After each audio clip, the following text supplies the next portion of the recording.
Assalamualaikum warahmatullahi wabarakatuh. Apa kabar Sobat Belajar Kementerian Keuangan?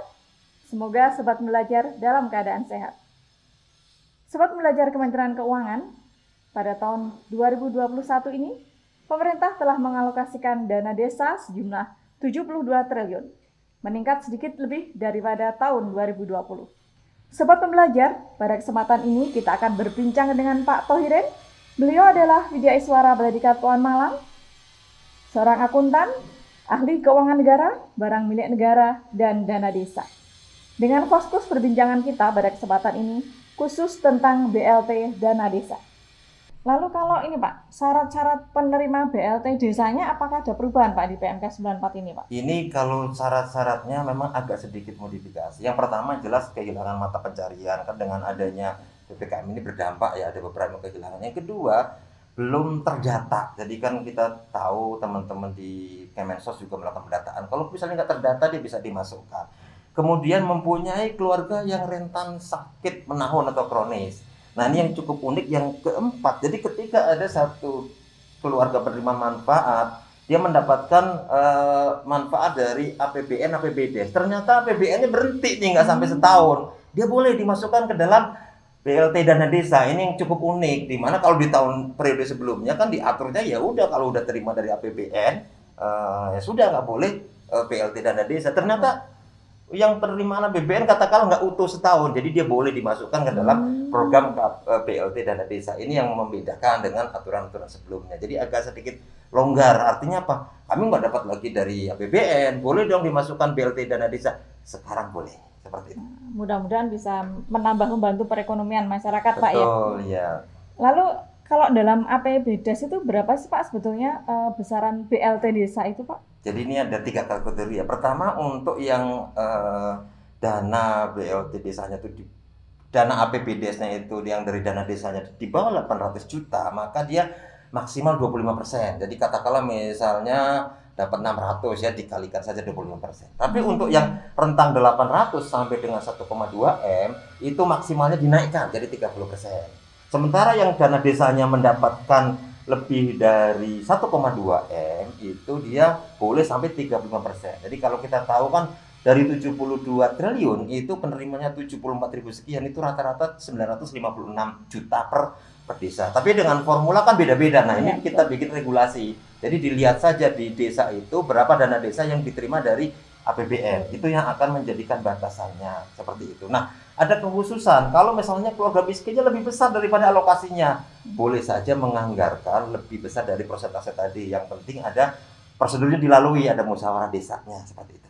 Dan syarat-syaratnya terpenuhi Pak ya. Betul, jadi bisa secara prosedur ya. dipenuhi. Tapi sebetulnya ya kalau desa malu mungkin Pak ya, kalau masyarakat miskinnya lebih banyak kan kita berlomba-lomba untuk meningkatkan Pak ya. Betul, standar dia naik kelasnya. Kelasnya ya betul.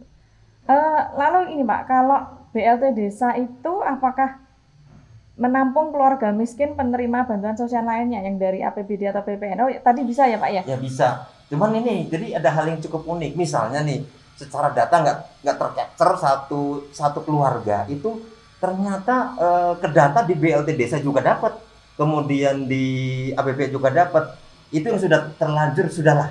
Jadi kita maklumi saja, ini bagian dari sedikit kelemahan karena kan pendataannya juga saling bersamaan, bisa jadi tidak serentak kan.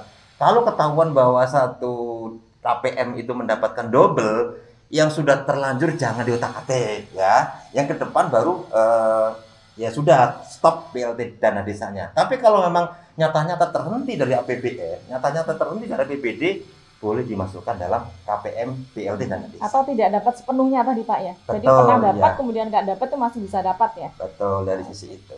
Baik. Nah Pak, melihat keadaan bahwa sampai dengan semester 1 ini belum sampai 50% tadi ya penyalurannya, bahkan masih 30%.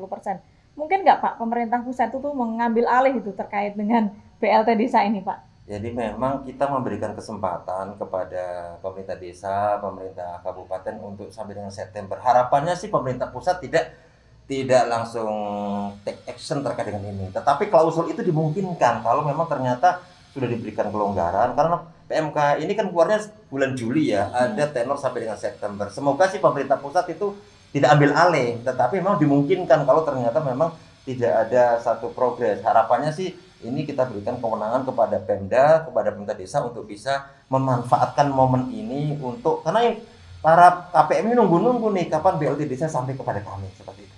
Ya, mudah-mudahan Pak ya, ini informasi ini segera tersampaikan dan Betul. bisa dimanfaatkan oleh masyarakat desa ya untuk segera mencairkan yang belum cair sepenuhnya. Iya.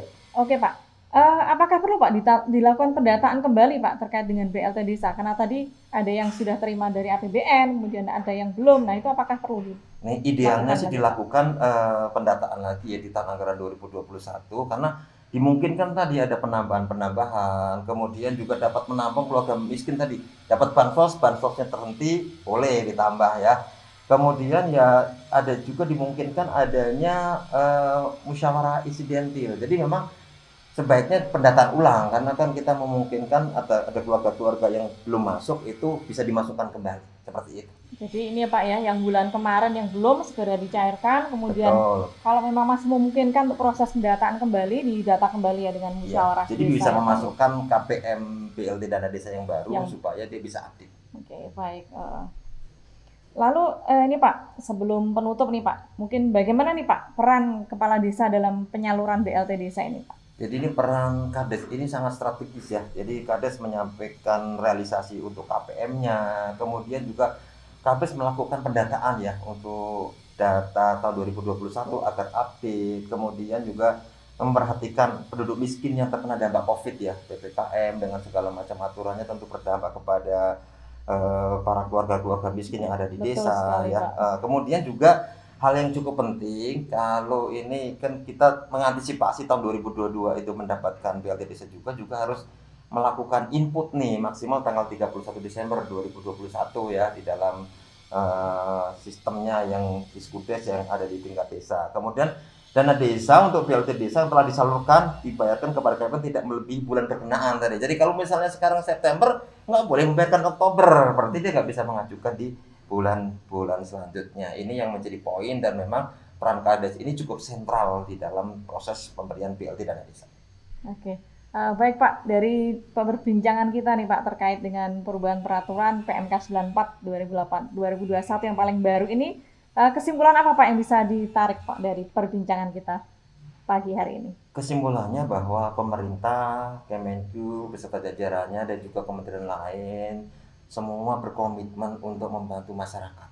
Karena Kemenku ini wilayahnya adalah dana desa, bagaimana Kemenku melonggarkan persyaratan ya, yang tadinya harus per bulan sekarang boleh 3 bulan sekaligus. Kemudian ada kemudahan-kemudahan yang diberikan bagi yang nggak dapat APBN, itu masih boleh dimasukkan direvisi untuk KPM penerima BLT dana desa. Tujuannya apa? Pemerintah memberikan kenyamanan bagi penduduk miskin di desa agar mereka bisa lebih tegar lagi dalam menghadapi COVID-19 ini. Semoga segera bisa berlalu ya Mbak Retno ya. Demikian. Baik, terima kasih Pak Thohirin perbincangan kita di pagi hari ini untuk Sobat Pembelajar. Demikian perbincangan yang menarik dengan saya dan Pak Thohirin Widya Iswara Baladiklat Keuangan Malang terkait dengan kebijakan pemerintah yang baru dalam BLT Dana Desa yaitu PMK 94. Kesimpulan sudah disampaikan oleh Pak Thohirin dan Sobat Pembelajar semua. Mari Bapak Ibu pengelola dana desa, pemerintah desa, segera manfaatkan momen terbaik ini dengan peraturan PMK 94 yang sudah dikeluarkan oleh pemerintah untuk segera mencarikan dana desa agar segera dapat meningkatkan perekonomian desa dan bermanfaat bagi seluruh masyarakat. Terima kasih atas perhatiannya, terima kasih Pak Thohirin, sampai bertemu kembali. Wassalamualaikum warahmatullahi wabarakatuh. Waalaikumsalam warahmatullahi wabarakatuh. Terima kasih. Terima kasih Pak Thohirin. Sama-sama Mbak Retno.